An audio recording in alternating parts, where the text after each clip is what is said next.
नमो बुद्धाय. सविनय जय भीम.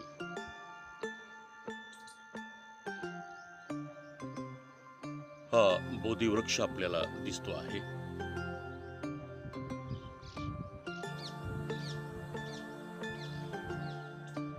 ताजा तवाना असा हा बोधिवृक्ष आहे. नुकतंच याचं रोपण या ठिकाणी करण्यात आलं आहे. बाजूला हिरवीगार अशी झाडी झुडपं दिसत आहेत. निसर्गरम्य वातावरण दिसत आहे. आपण सूक्ष्म निरीक्षण केलं तर पलीकड थुगाव नावाचं हे गाव झूम करून आपण पाहिलं आहे. चहू बाजूने शेती आहे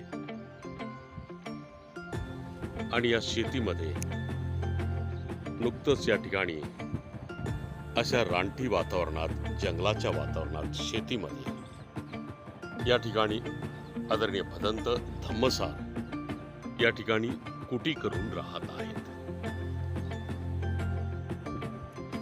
आजच्या मॉडर्न काळात, अत्याधुनिक काळात कुणीही भंतीजी असं राहू शकेल काय असा प्रश्न निर्माण झाल्या वाचून राहत नाही.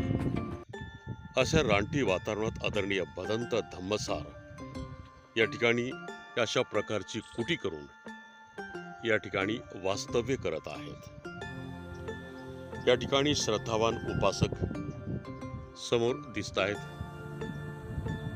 हे 4-5 धम्म उपासक ज्यांची बुद्ध धम्मावर अतिशय गाढ अशी श्रद्धा आहे. अशा 4-5 जणांनी एकत्र येऊन त्या अशा प्रकारची तात्पुरती कुटी, तात्पुरतं हे सुशोभीकरण या ठिकाणी अशा पद्धतीने करण्यात आलेलं आहे. आणि अशा वातावरणामध्ये आदरणीय भदंत धम्मसार हे अमरावती तालुका जिल्हा या परिसरातलं हे क्षणचित्र आपण पाहतोय. ही कुटी आहे. ही कुटी अशा प्रकारची प्लास्टिकच्या कपड्याने आच्छादित केलेली आणि बाजूला सर्व हे जंगल रानटी वातावरण आहे. भंतीजीला या ठिकाणी अंघोळ वगैरे करण्यासाठी, स्नान करण्यासाठी असं व्यवस्थापन तात्पुरतं करण्यात आलेलं आहे. परंतु या ठिकाणी हे सर्व दाखवण्याच्या पाठीमागचा उद्देश असा आहे की धम्मप्रचार करताना किती अडचणीचा सामना करावा लागतो आहे. धम्मकार्य किती कठीण काम असतं, किती मोठा त्याग, एकांत वास या ठिकाणी भंतीजीला लाभतो आहे. परंतु हे जे परिसर आपण पाहतोय हे असा रहिवास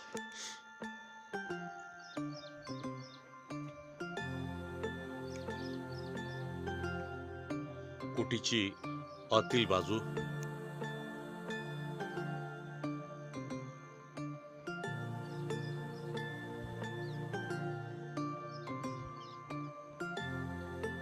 हा पाईप दिसतो आहे.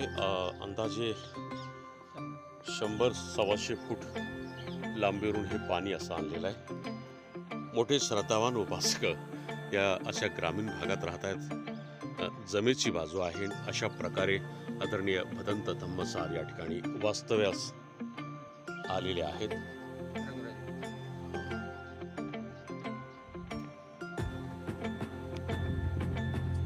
तर ही तालुका जिल्हा अमरावती, थुगाव आणि याच्या पलीकडं खानापूर नावाचं गाव आहे. अशा प्रकारची ही कुटी, अशा प्रकारचं हे धम्मकार्य किती. आणि आपण पाहिलं की गाव हे तो गाव इकडं आहे. आपण झूम करून पाहिलंय, लांब आहे तसं. तर अशा प्रकारचं वास्तव्य करणारे आणि इथून धम्मप्रचार यंत्रणा हलवणारे आदरणीय धम्मसार या ठिकाणी कौंडिन्यपूर्ण या ठिकाणी आलेले आहेत. पुढच्या भागात आपण सविस्तर पाहू. काय नाव आहे तुमचं? सर्वप्रथम मी सर्वांना जय भीम करतो. आणि माझं नाव रंगराव भालेराव, गाव थुगाव, मी इथला रहिवासी. भंतीजी बद्दल काय प्रतिक्रिया आहे तुमची? भंतीजी बद्दल प्रतिक्रिया, धम्मसार भंतीजी हे खूप छान असं मार्गदर्शन देतात, शिकवतात, टीचर सारखं शिकवतात. आणि इतरत्र भंतीजीपेक्षा म्हणजे पूजापाठ न करता सर्व काही मार्गदर्शन हे अति सुंदर करतात.